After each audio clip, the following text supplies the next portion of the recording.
tak ketrap-ketrip. Parani Ndara Janaka terus dilinggis ndasku. Nung. Wah lara tenan. Yakin mbok sumpah. Nek aku nyemplung laut mongko ora ketaman karang. Laut ki iwake gedhe-gedhe. Iwak cocot, iwak cucut. Wah, anggere ketemu Kartomarma wis cilaka malah dibiti Gilar-gilaran ing tengah latar milang lintang Bima Sekti. Dereng ngantos paripurna Mbawacana. Katrenjo rawuhing Raden Ajana tuwin Raden Werkudara kaya cingak Lurah Semar Badranaya wae.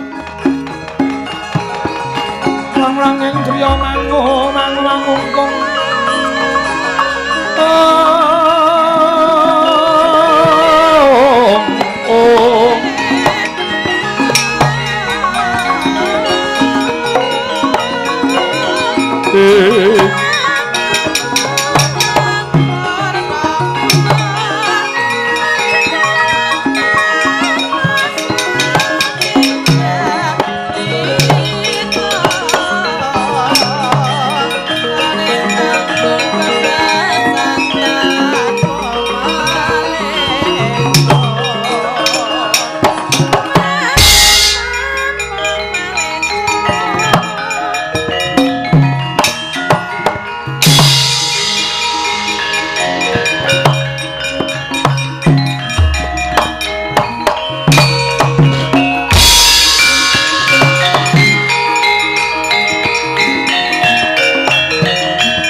Swamya ngambrangan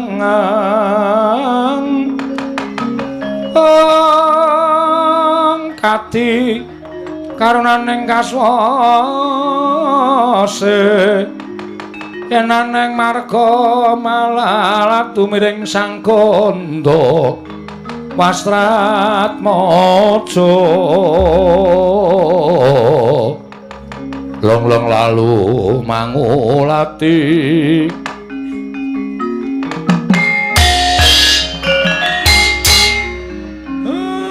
bekti kula kunjuk Ndara ya Kakang Semar ndak tumpuk Ndara Werkudara bekti kula nggih Den ya Semar ndak tumpuk Ndara bekti kula Ndara Janaka ya Nala garing ndak tumpuk Ndara Werkudara bekti kula nggih Den ya garing ndak tumpuk Ndara Janaka Ndara Werkudara bekti kula ya Petruk ndak tumpuk Ndara bekti kula ya Bagong ndak tumpuk ya Bagong ndak tumpuk enten apa Gus sumengka tindakipun sajaipun wonten wigatos Kakang Semar kula marga saiki aku pengin takon karo Kakang Badranaya lah kok ujug-ujug sampeyan nyuwun priksa dhateng abdipun Semar apan kudu kaya mengkono lakone nggih mang takon apa nek iso ajeng kula langsuli Kakang Semar dalem apa Kakang Semar tresna karo Pandhawa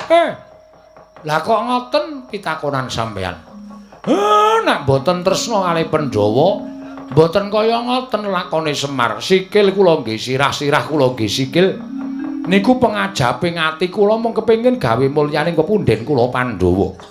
Enten apa to Gus kok sampeyan pitakonane kok kaya ngoten? Ngerti yo. Yen to pancen Kakang Semar tresna kalawan para Pandhawa, mestine Kakang Semar ora kepengin yen to Pandhawa iki mengko godhang. Tegese Kakang Mbok Ayu Wara Drupadi lunga saka negara Ngamarta mbuh menyang endi lenggah. Ndadekake sungkawaning Kakang Prabu Puntadewa tumuli Janaka lan Werkudara kinen ngupaya jebul tinemune dina samengko ana syarat sranane yen to Kakang Mbok Wara Drupadi kudu kundur marang negara Ngamarta. Syarate napa? Yen aku matur kelawan Kakang Semar Kakang Semar ora duka. Nek pancen syarat srana niku ngembet karo Semar, awit napa syarate mangkul aturi paring pangandikan. Kula mboten badhe wegah tumandang karya waton dados sarana kunduripun ingkang Mbakyu Dewi Wara Drupadi. Gagang Semar. Syarate tan oleh kejaba mung kowe kudu masrahake marang anakmu Bagong. Dipasrahke pripun? Dipasrahke marang Janaka. Nek pun kula pasrahke Bagong bakal tak anggo tumbal. Bagong ajeng nggih gombal. Oh. Tuwa budhek. Dibur kupinge ya, Truk. Kuping kok dibur ora. Amen cetha wae edan ora. Bagong arep nggo tumbal, Pak. Nggo tumbal tegese dipateni ngono lho, Pripun? Ya pancen mengkono Kakang Semar.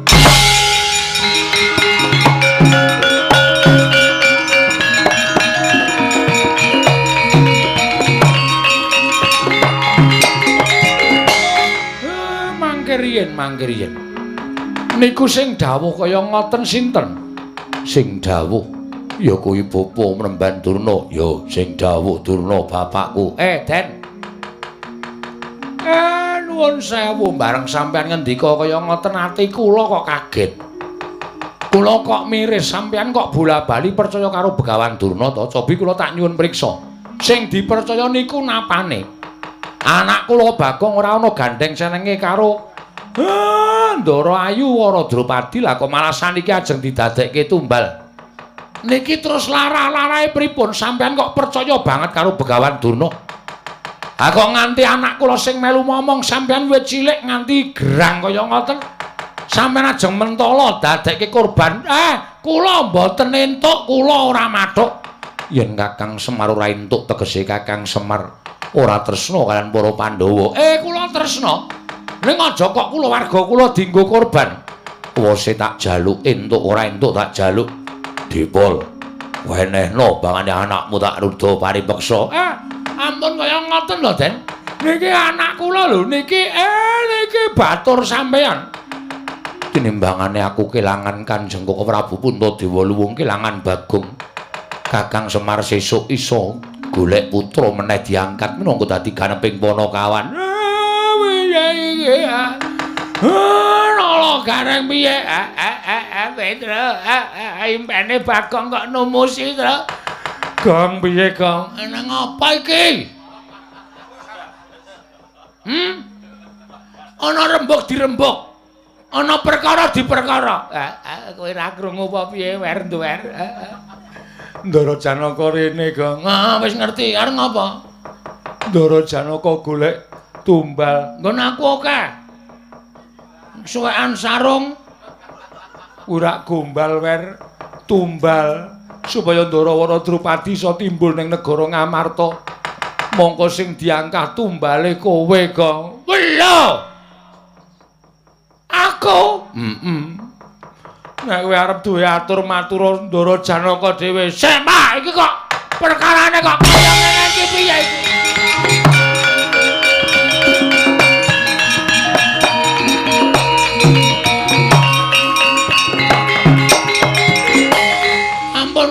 Gawar-ngawur sampeyan.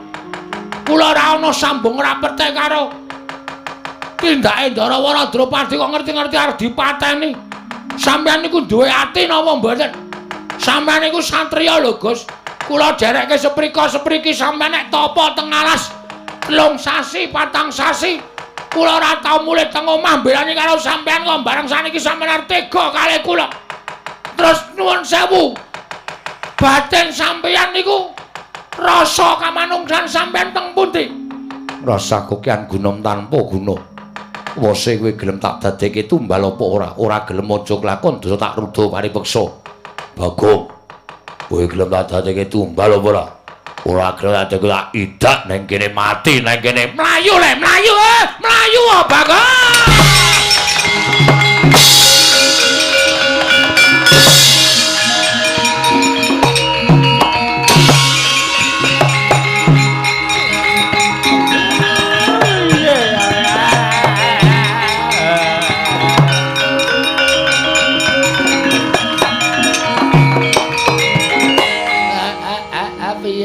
Pak.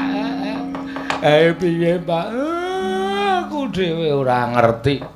Bagong mlayu dioyak Ndara Janaka Ndara Werkudara.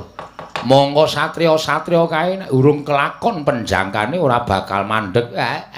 Terus ngabarana bojone Bagong. RT RW dukuh dikabari nek Bagong mati wis urip kok to patekke. Kae engko ora urung kecekel ya, Cong. Dhewe kelangan adi. Pak sampean ampun mendel mawon. Kuarsuwan ing negara Ngamarta lakon iki arep tanjihke karo Sinuwun Puntadewa.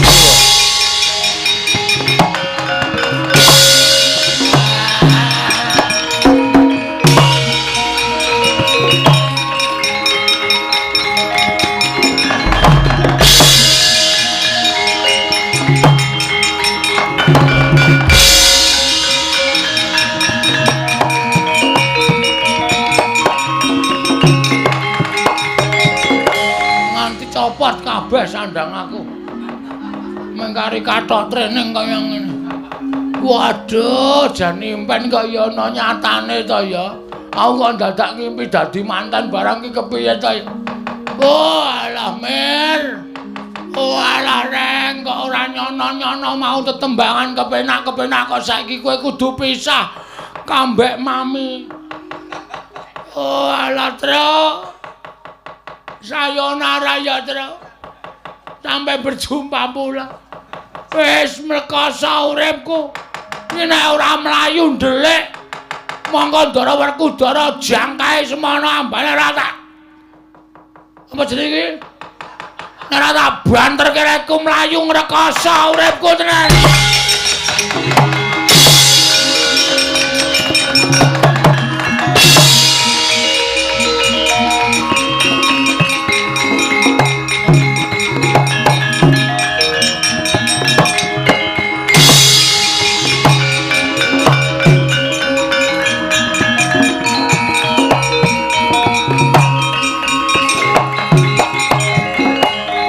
Jroning mlayu kok pikiraku kok dadi bingung ta iki.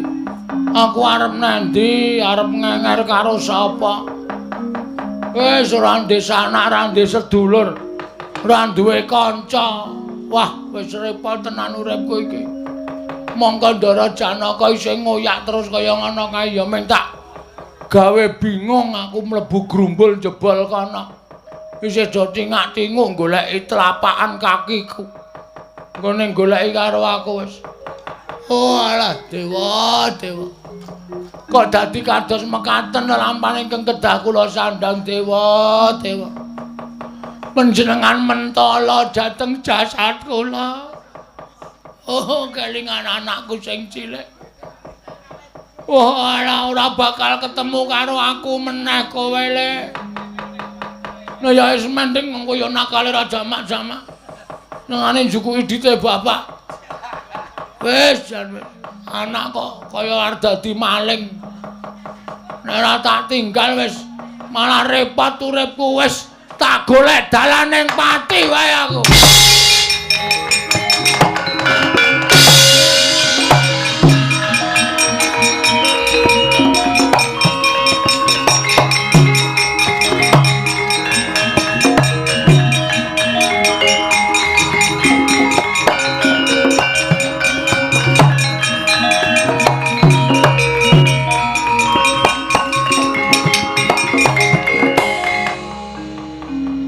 Tekan segara kono tulisane Indrayanti ke timur Kukup ke timur meneh Pantai Siyung. Wah wis kelingan ra kebayar. Malah rekoso dadi kelingan jaman sing ora-ora wis jan wis ora wis iki nek ora nyemplung mumpung iki nang dhuwur tebing aku nyemplung blung sirahku ketampan karang terus modar wis Mati ning ora dipateni bendaraku wis semen. Ning nek ngisor ki ora ana karange. Nyemplung set ombake suda nyut.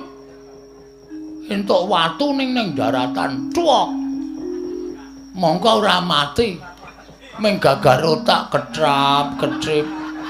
Parani Ndara Janaka terus dilinggis ndasku. Nlung. Wah lara tenan. Yakin mbok sumpah. Nek aku nyemplung laut, mongko ora ketaman karang. Laut ki iwake gedhe-gedhe. Iwak cocot, iwak cucut. Kok anggere ketemu Kartomarma wis cilaka malah dipithik amblek dadaku. Ana lho iwak Kartomarma iki padake. Enak e kuwi. Sing sapa iki? Ya nek ketemu iwak hiu langsung dimplok. Nek men ketemu iwak cilik-cilik kuwi lho. Iwak cilik-cilik seneng mangan daging. Ah ya wis. Men dikrikiti mboko sithik kae. Wah, wis. Mongko gak nyemplung laut kolorku kendho. Kathoke mlotrok dhewe wis. Bawah laut nyom. Dikira cacing. Cacing hibrida. Cokot gemel. Ya nek pedhot. Nek ming ting sliwir. Apa ora lara banget. Oh, wis cilaka tenan. Kayak cacing kok nggawa umpan loro. Cokot meneh karo iwak. Ya nek mung dicokot, nek mung digriseni. Monggo iwak senengane mangan lumut. Nek mung di ngono, wah rasane tekan. Asli tenan, oh, dikukure penak. Pomene di jan wis temonjo tenan. Kina ora nyemplung segara selak kecekel Ndara Janaka aku mah gambleh wae. Wis ya Yam. Sarjem. Aku tresna karo kowe sayang. Titip anak-anak ya. Aku wis ora ana nggon dinggo urip. Aku arep nyemplung segara. Wis ngono ya. Aku njaluk pamit. Ngandel ora. Ngisor pas nggo liwat kapal. Lah ketampan kapal malah. Balik kene ro nelayane. Janji loko tenan. Ngenteni le nganu ah.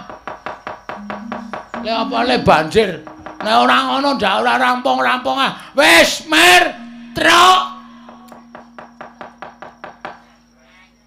Rang.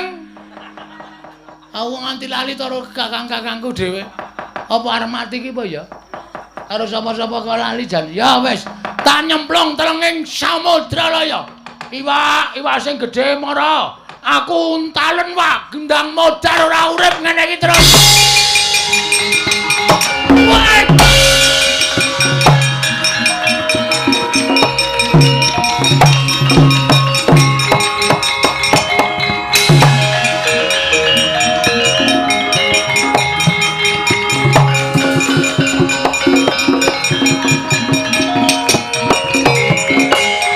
Entuk-entukane nek wong seneng adus ning kali iki ngene iki. Ternyata aku ya iso renang. Iso enggak dadi sirahku ora klelep. Ya menek pas ana ombak iki sok ngombe. Ora apa-apa. Ora masalah. Kari ngenteni iwake saka ngisor aku disedot ngono. Mesti terus kelek nang wetenge iwak aku. Saya jero wisan iki. Wis ben, ngeneng saya tengah rak iwake saya gedhe. Nek nyerot aku rak langsung kelek. Ngandel ora? Wis mulai ana sing ngrikiti to. Iki ora sembrono iki ah. Ayo. Keriye. Ora dimplok mung diombak sambut. Iki mesti wak sapu-sapu iki. Sing cangkeme cemipok kae.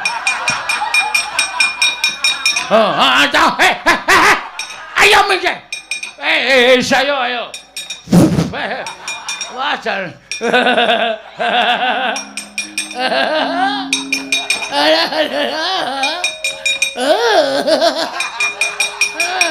Wah, ya dikrikiti sing cilik-cilik sik ora masalah wis, Bek.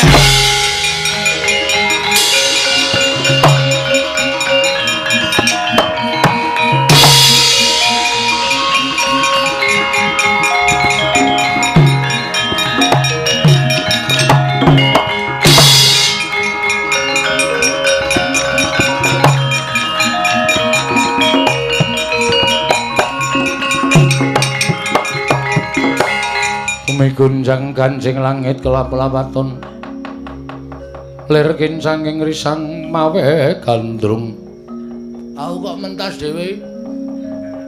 Sapa iki sing nulungi aku ya? Engko gek Ndara Janaka. Ndara Janaka melu nyemplung nulungi aku arep dipateni ning daratan. Wis. Oh, ala urip kok ketoyong-toyong. Perkencang warudoyong pak pong kali codhe sapa sing gawe? Agong. Lho. Ki sapa iki kok gawa kentrongan bareng. Pak tong. Bagong noleh cah edan. Weh.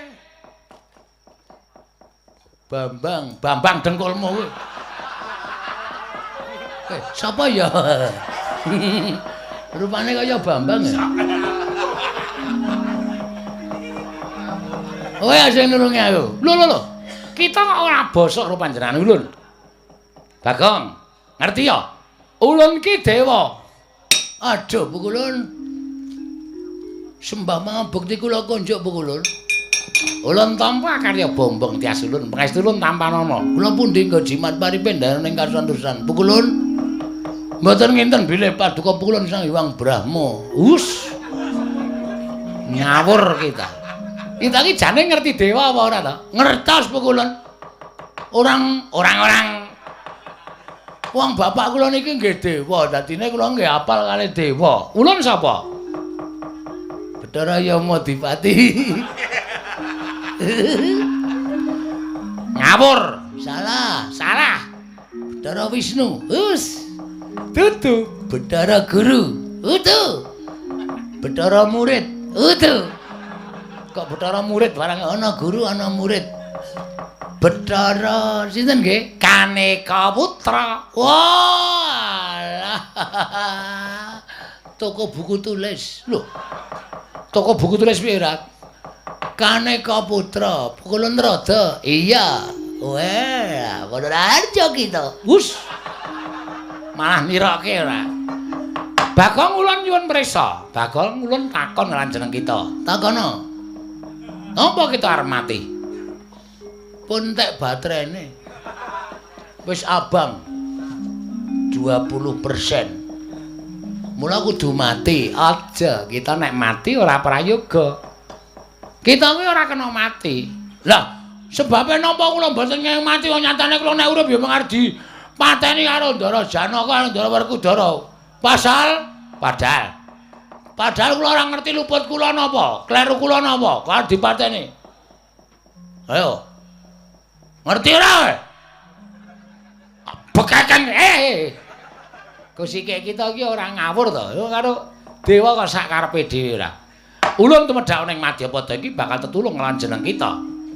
Terus carane kita aja mati, ning kita mukti ya. Wong arep mati kok malah kon mukti, dewa iki sak ciptane dadi sak sedyane ana. Kita mukti ya.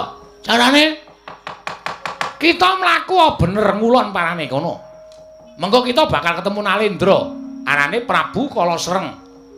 Nalendra kuwi engko matenono. Sawise kita mateni Nalendra kuwi engko negarane agemen. Kowe dadi ratu ning negara kono. Serius? Lho, tenan. Wah, tenan Bugulun. Amane ku cendhik ning dayane top tenan Bugulun. Wah, sembah nuwun, matur sembah nuwun. Matur nuwun, mugi-mugi Bugulun pikantuk yuswa ingkang panjang. Ya.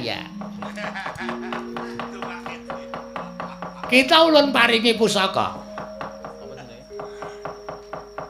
Ya kuwi wujude kalung. Kang aran kalung Robyong Kencana. Pusaka iki mengko tuthukna Prabu Kala Sreng. Oh nggih. Nek wis tak tuthuke Prabu Kala Sreng mati, sandangane agemen kowe dadi ratu ning Giri Kadasar. Oh nggih. Pun ngoten mawon Mbok Kulon, ki tampanana nggih. Oh nggih ngetaken dawuh. Waduh, kaya panah. Kalung Robyong Kencana. Sendika ngetaken dawuh. Sampun nyuwun pamit Mbok Kulon. Ya sing ati-ati. Sur titing ati-ati duga larak ngandel ora. Ngrangkul ngepuk-puk bul nyopet cah kae. Ageng.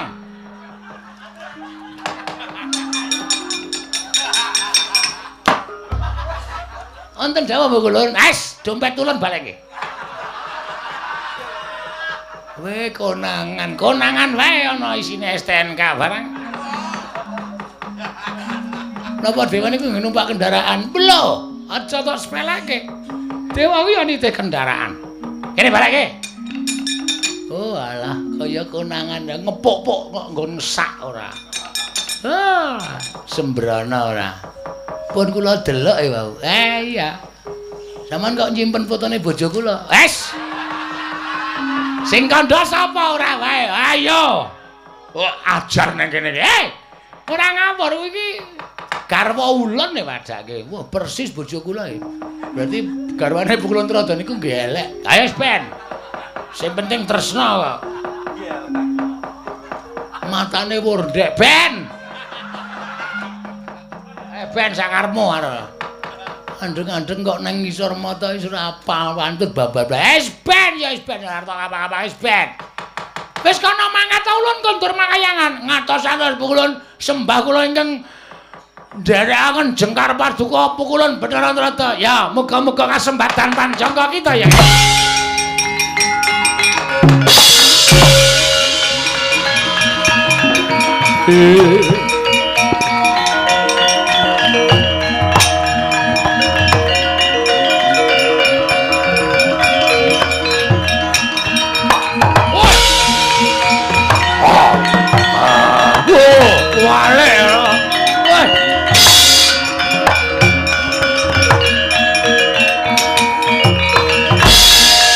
Kunjang gancing langit kelap-lapaton lir kincanging risang mawe gandrung ing sapa iki ana wong kok nganggo training tok atlet SEA Games 2019 cabang olahraga sekak kok nganggo training. Ndupang jaranku ya wae. Lho. Sapa wae? Prabu Kala Sreng. Iki menungsane. Lho, kowe sapa? Takon karo aku. Putrane Pukulun Bathara Trada. Ben ra ana wonge kok. Aku Sang Hyang Bagong. Sang Hyang Bagong. Apa kowe dewa? Dewa gedhe tur dawa. Aja ngawu gawar ngawur. Sapa kowe? Kala Sreng. Ngapa kowe trutusan tekan kene? Golek sendang bakal tak nggo siram jamas nggonku klakon dhaup karo Dewara Drupadi. Iki malinge keparat.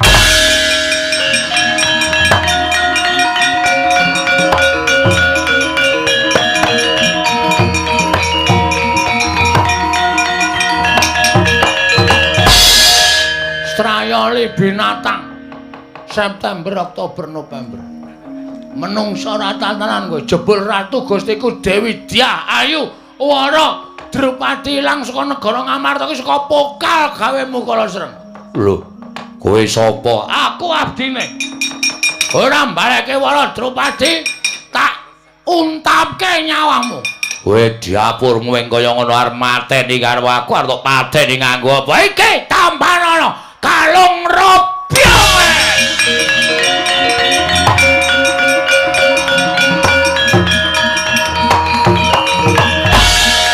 Pancen omongane Pukulun Bathara Trada iki pancen nyata. Pusaka tak tuthuke Prabu Kala Sreng modar. Sandangane mau welinge kon nganggo. Oke. Iki arep gaya. Aku begitu metu nganggo sandangan ratu. Pate piye pawartaane. Apa wae arep ketobrakan. Tanggo sik. Wah, kok pas iso pas. Dian. Prabu sapa ya? Kala Sreng.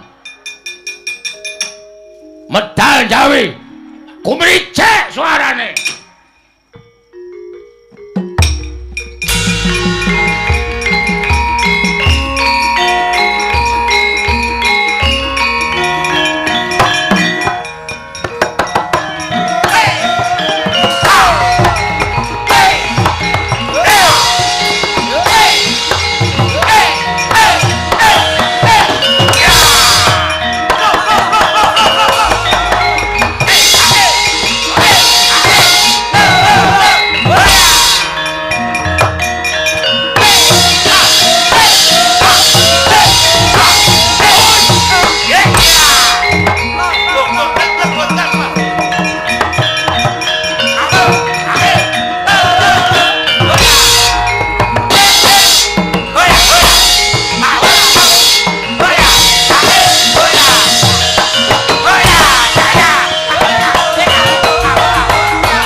Oh, mengke-mengke aku. Wah. Ora sembrono karo le waduh le apa. Kemricik bareng joget ki ya abot tenan jan. Dian. Ayo iki Prabu Kala Sreng. Aku ya arep nganggo jeneng Prabu Patokol Bawarsari. Patokol Bawarsari. Awas, aja kualik. Aja pisan-pisan nyebut Prabu Kepakon anu Patokol Bawarsari. Ndi Giri Kadasar. Ajujuke nggone sapa sing meparangi karepe Prabu Kala Sreng? Rawe kembang rawe. Dang dang dung. Dang dung. Jan tenan. Kowe nawar nekat tenan kok bengi iki. Luweh terserah. Sapa sing meparangi karep aku sanane Giri Kadasar rawe rantas malang bakal tak putung legane atiku.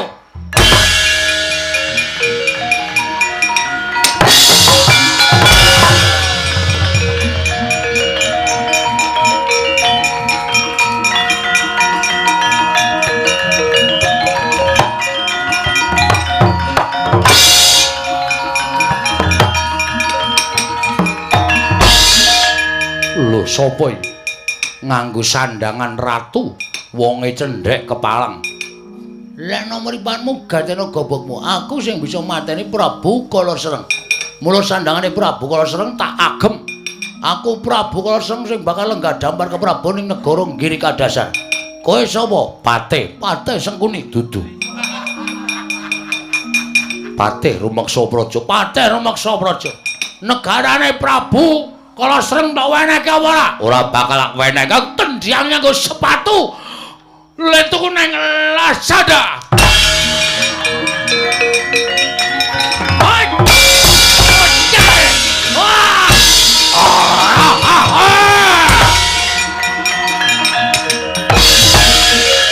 Nalendra ampuh.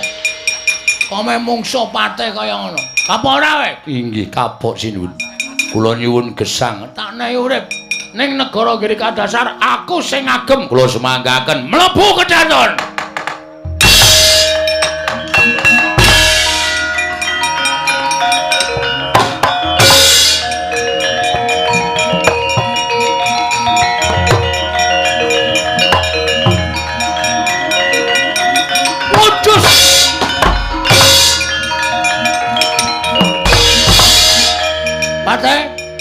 Pate. Waduh. Patih goblok. Nek ratune mlebu kraton ki melu. Inggih sinuwun inggih. Goblok. Inggih nyuwun pangapunten. Nyuwun pangapunten sinuwun. Ora ngerti aturan kowe.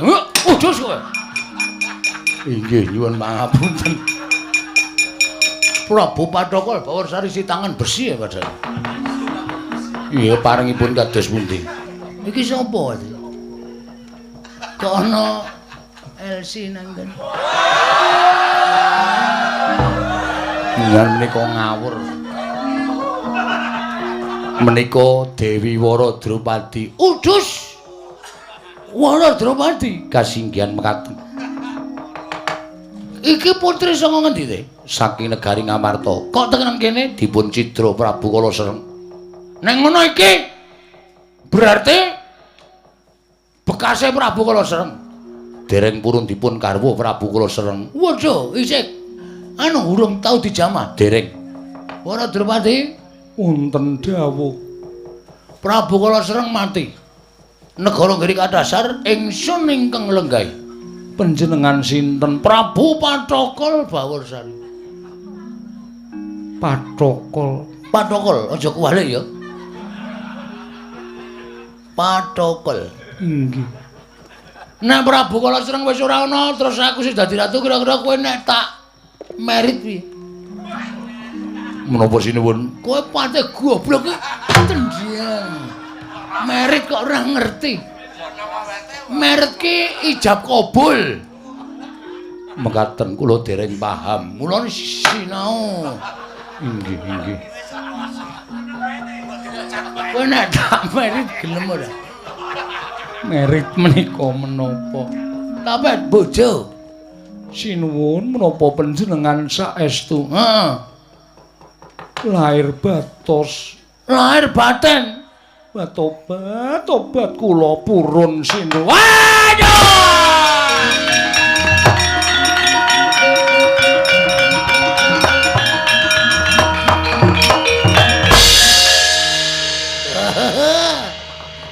Te wonten dawuh. Iki lho Drupadi wis nyekeli wudelku. Te wonten dawuh. Kowe kok ngoso kowe. Dundang kok ngoso. Inggih wonten dawuh. Ade? Inggih. Piye perasaanmu nek wong lanang dicekeli weteng ngene iki? Gak sing nyekeli wong wedok ayune kaya ngene iki, Teh. Aduh, Teh. Teh aku tukoke pil kita. Badhe kangge menapa? Aku wis angel, Teh. Inggih. Nek ora dibantu nganggo obat-obatan sampun kados mekaten. Ora Drupadi kowe tresna tenan. Saestu lahir batos. Nanging kula nyuwun apa? Kula gelem dipun dhawuh panjenengan ning njaluk diwayuh. Edan. Are sikune wong bagus ngene iki ya, Teh. Inggih. Bagus apa? Jabure kaya cowek ngono. Aku madake ra krungu. Cowek nggo ngulek ndasmu ki apa? Nyuwun pangapunten. Nok sebalake. Marai. Nyuwun pangapunten menika pikantuk keris menika saking pundi? Pikantuk keris menika saking pundi? Ingane prejure tak potol iki. Banyu keras. Tak banyu keras. Terus tak nggo ukiran keris. Inggih. Kiai Jalak Pamengkang Kurungan. Oh inggih.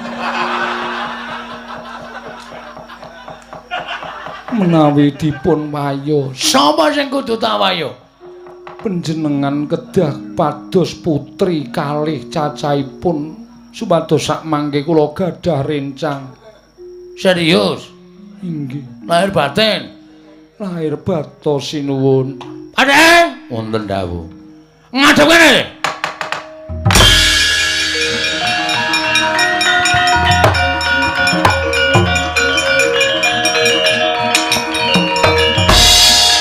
Drupadi wonten dawuh aja cedhak-cedhak pate abape mambu. Inggih. Ngestakaken dawuh. Ngene di samping Mas. Mas kula ngenipun nyebut Mas sinten? Mas Patok. Mas Patok nggo matok cengele. Piye PT? Kula ngaturaken panjenengan pantes sanget ngami Mas Patok. Ngapusi. Padahal aku ora krungu ya. Tak apura teh, tak apura. Ora masalah. Teh, Wonten dawuh. kowe tak kongkon ning negara Ngamarta. Inggih. Nang Ngamarta kowe nyuwuna putri loro sing banget kudu dadi marune Waradrupadi. Sinten sinuwun? Dewi Werkudara lan Dewi Janaka. Sinuwun. Dewi Werkudara menika sanes putri nanging menika satriya. Raden Janaka menika sanes Dewi Janaka. Menika satriya sanes putri. Patih. Patih. Kowe arep nyenturani rembuking Prabu Pathokal Bawarsari. Heeh. Hah? Dalu tak hukum pices kowe. Waduh, sampun. Nek ora gelem mangkat Sendika.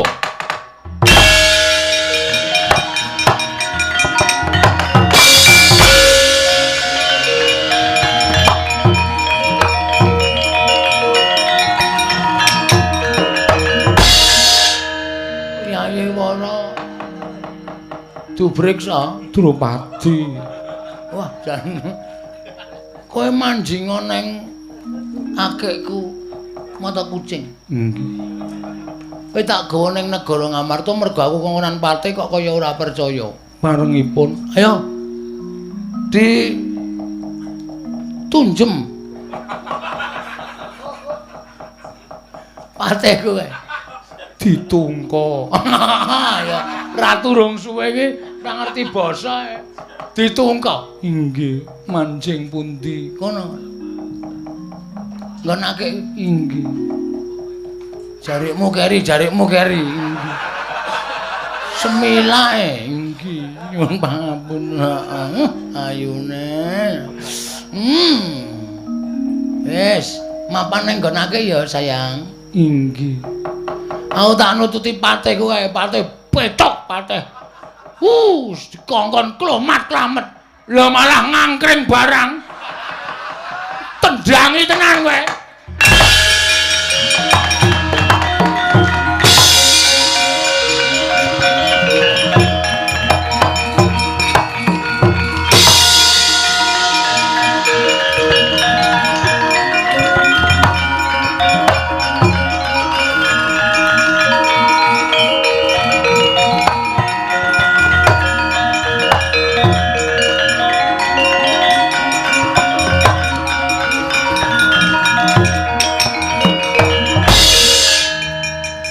Semar kok mlayu-mlayu karo Garing karo Petruk nggih.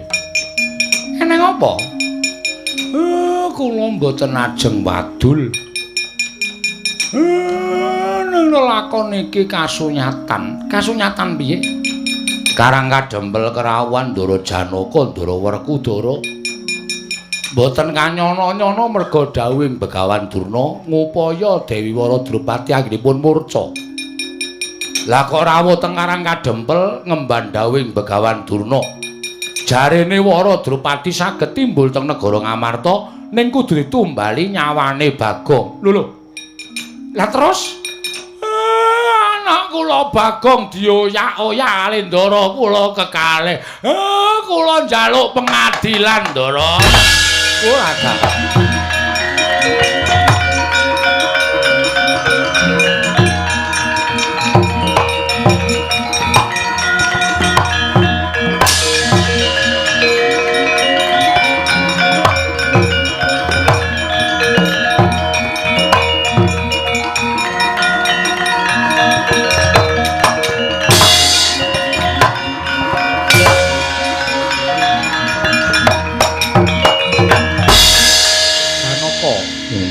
Werkudara. Nggih. Kok ngendi kowe?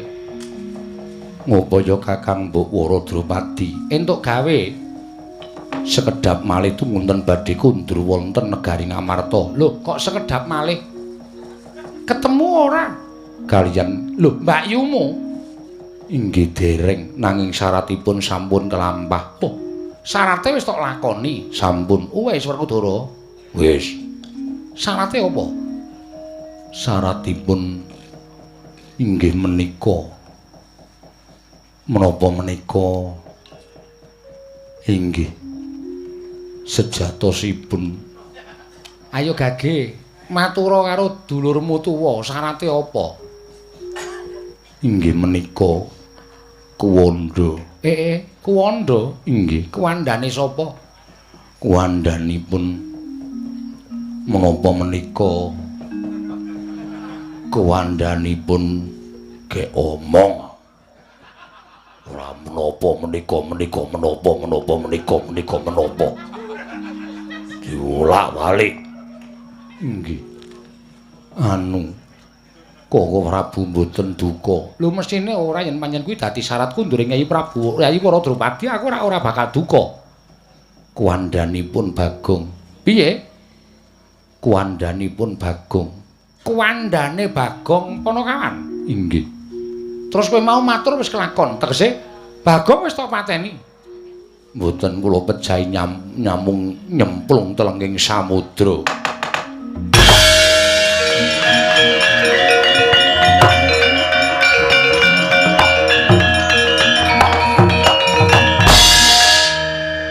Nyemplung telenging samudra Bagong nek ora mbok oyak-oyak mesti ora kelakon nyemplung. Iya to? Nggih. Coba to Janaka aku tak takon karo kowe iki jane duwe nalar ora to?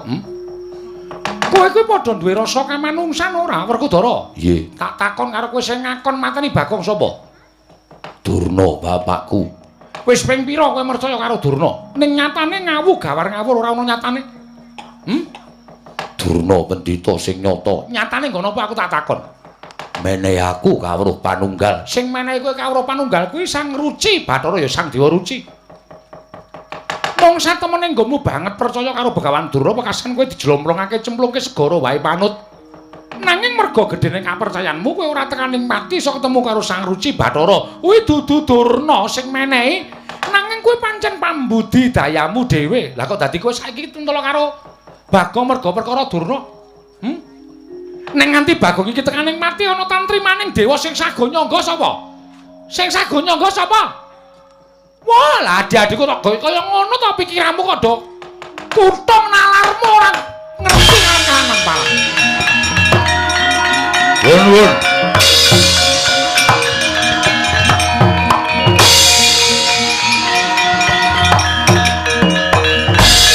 Sapa iki? Kula patih pangreksa praja saking Garing Giri Kadasar. Kula utusanipun Prabu Patokol Baworsari. Terus karepmu? Dereng kemawon mlebet wonten negari Ngamarta, wonten mriki sampun lenggah priyagung. Nata Ndarawati kadange Werdanata ing Ngamarta. Sinuwun. Kula badhe munjuk atur. Kepareng badhe pinanggih kaliyan Sun Prabu Puntadewa. Yen wis ketemu, kula badhe ngaturaken utusanipun Nalindring Giri Kadasar Prabu Patokol Baworsari. Sire piye Ratu Gustimu wis ta cekak aos wae? Badhe nglamar putri Ngamarta. Lho, putri Ngamarta sapa? Inggih menika badhe dipun wengku garwa naminipun Dewi Janaka lan Dewi Werkudara. Gelo arep dilamar gelo. Werkudara arep dilamar gelo.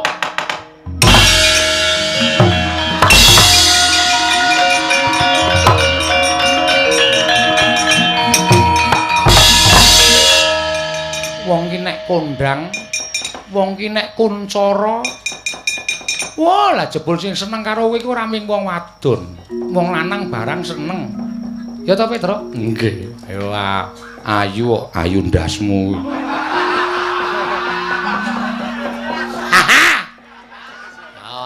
Kuwi jenenge sapa sing tumindak ala wahyuning bakal cilaka, sapa sing mbak becik mesti ketitik. Nggih ta sinuwun? Iya.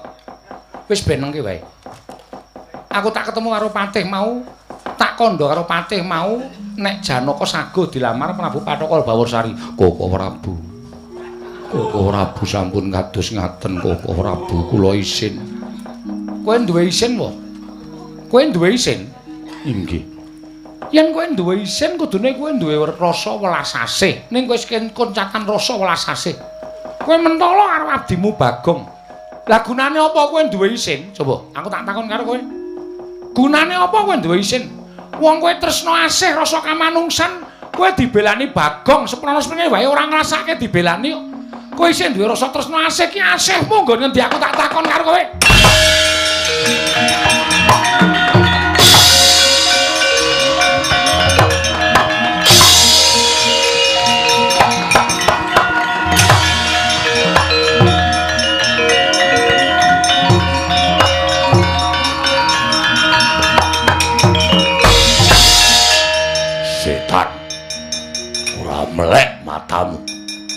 Wong lanang diwedokke.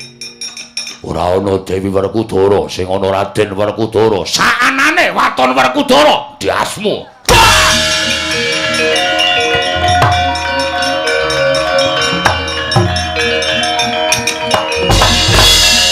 Mudar. Wani madunke Werkudara tatane nyawa. Sepelekke. Wah, kon rene Ratu Gustimu. Suweke cangkeme.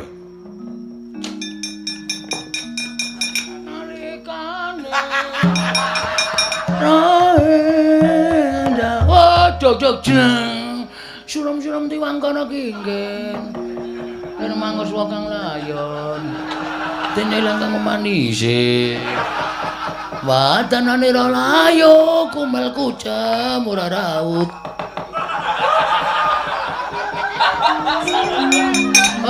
lah pate muga-muga entuk papan sing jembar swarga sing sempit. Raden Werkudara kowe membunuh Patih iki Prabu Patokol Bawarsari Sirnana legane ati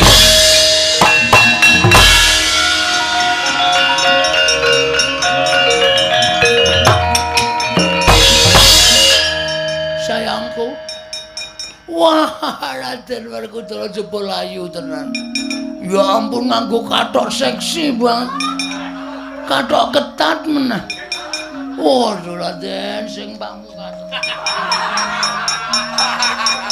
Aku sayang karo kowe. Kowe arep tak gawa ning negaraku ngiri kadasar, kowe arep tak daup. Raden, sayangku, cintaku. Muah, muah, muah.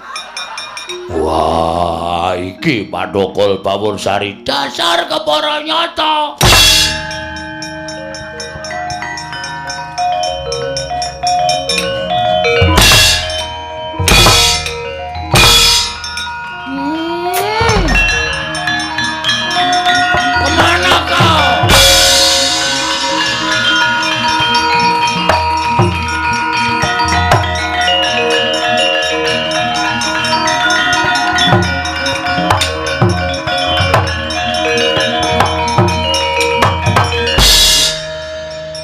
Sapa iki?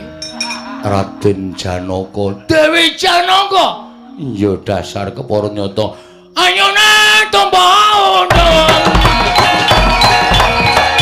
Dasar asu. Ana lencer kuning.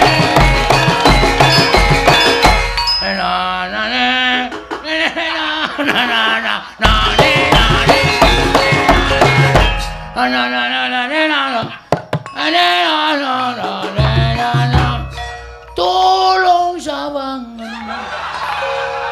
sawangan aku sing nandang rindu. Tolong mulia saurna utangku. Kang atiknya. Ayo tak pek bojo sayang. Ayo. Aku lanang. Ora masalah. Aku asih dhisik. Aku lanang gelem wedok gelem. Aku kuwi lanang. Cahedan Pathokol Bawarsari tak pecah siramu. Nyo pecan.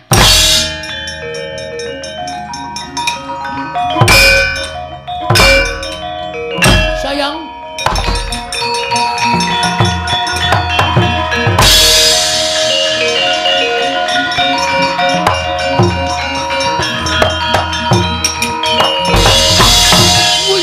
Apa iki? Awake kok dicet ireng. Iki sapa? Pathokol Bawarsari. Prabu Kresna. Janaka tak pek, Werkudara tak pek. Weh lah janjane kowe tak kandhani ya. Upama kowe ora seneng karo Werkudara karo Janaka kuwi janjane sadurunge kowe patihmu tok kongkon mau. Janaka karo Werkudara kuwi arep tak ijapi. Edan. Mosok lho tenan. Mergo aku ya tresna karo Werkudara karo Janaka. Wah, padha-padha raja penglamar pancen ngono ayo padha dilamar bareng ayo.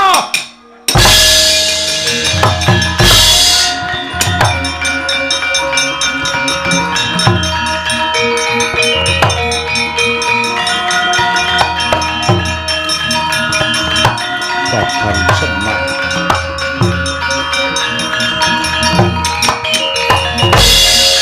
Dipol, aku tuluh ngono. Kakang Semar aku tuluh ngono.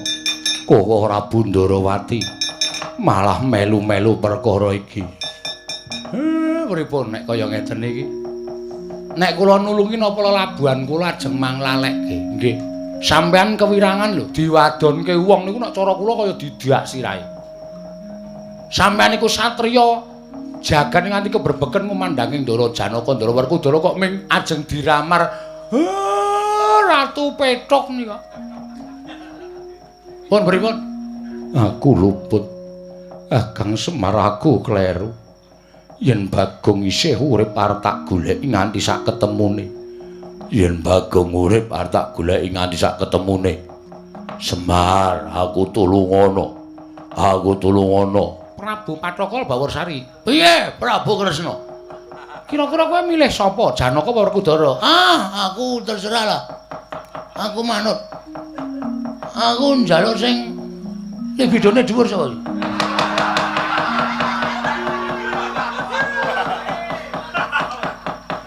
Janaka. Aku Janaka, kowe Werkudara, aku nek gedene semono keling ayahi. Repot-repot. Kakang Semar tulung ngono aku, Kakang.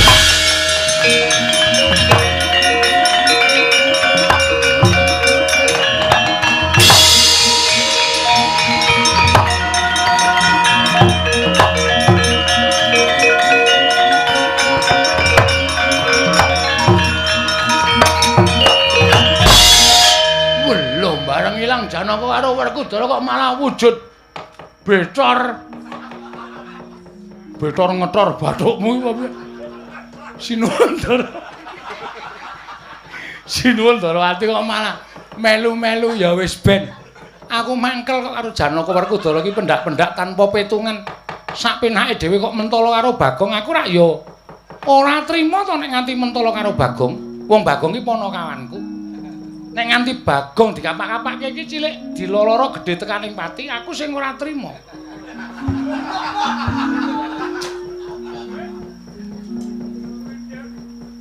Garing nendi? Teng mriko. Petruk teng mriko. Kae kon ngajar ratu kae. Lambene kula ora pangling. Ya pancen le dandan ki lambene digawe ciyut. Kan kita orang goblek banget. Ning kowe ra ya kelingan to. Bagong iki mesti mambu solar. Nggih. Lah wong saka kene breng-brengan ngono kok. Petruk adimu jek urip. Wos, lataki tenan lah.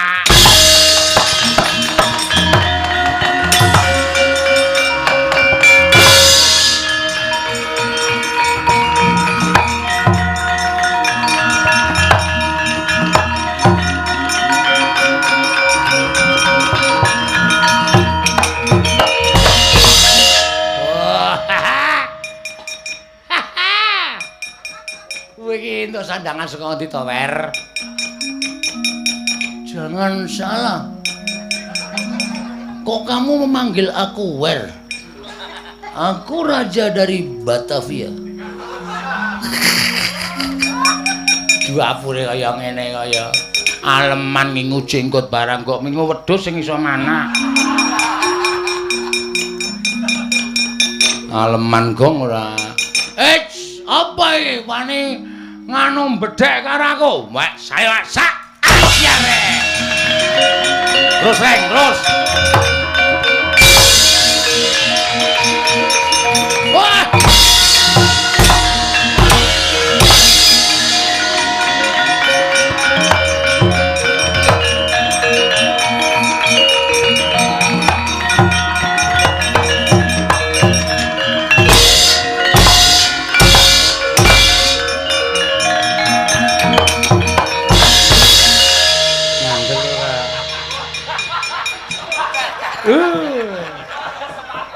Aku wae terus. Ah iya.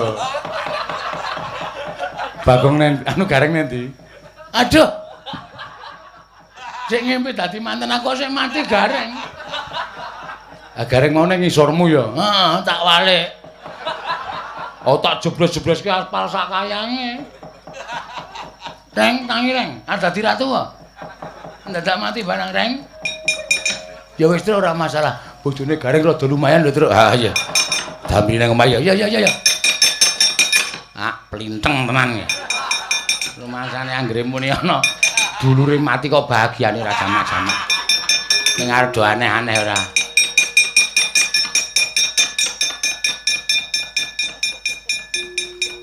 Bagong, Nggih. Bagong, Nggih. Sido arep ngepek akur. Sida. Ngedek.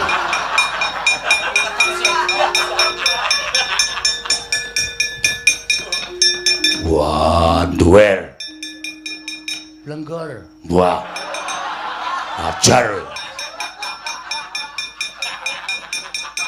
Lah kowe iki terus entuk-entuk amuh apa kowe kok dadi ratu barang? Weh, lah niki iso dadi pepadang tumraping negara Ngamarta. Gusti Ayu. Medal Gusti Ayu. Gong tak totok sirahmu. Nang akeh kok dikopi kok. Mumet sirahku ora.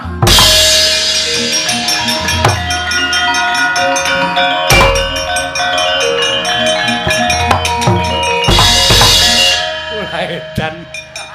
Lah iki Prameswari Ngamarta ya mlebu ning akeh dikopi kok wae. Nek mboten dikopi ora metu. Metu ta? Iya. Kandhane kok. Ameng kula ngeten kowe. Langsung metu ora liwat. Ayah keten kok. Nek mboten dingeten kowe ora metu. Iya. Ngerti aku nggih. Bagong aku njaluk ngapura. Bagong aku njaluk ngapura. Nggih, pun mboten napa-napa. Sing penting Ndarawara Drupadi wis kondur teng negara napa menika? Ngamarta. Terus kula ya wis iso mbalekke Ndaiwara Drupadi. Yai Ratu inggih ngatur panuwun Koko Prabu inggih sami-sami. Mbenyamrena nek tumindak nganggo petungan ora sak karepe dhewe. Nggih? Yo. Lameng ya. Ayo kae wis. Nanti mbok rasa kesusu ta? Santai wae. Yo Bagong aku njaluk ngapura. Tiba sepadha-padha. Tak kira nang omahku tenan. Gareng ya sempat-sempate mlayu bali. Anggembok omahe. Bojoku tak pasung tak nang kamar. Aneh-aneh wae.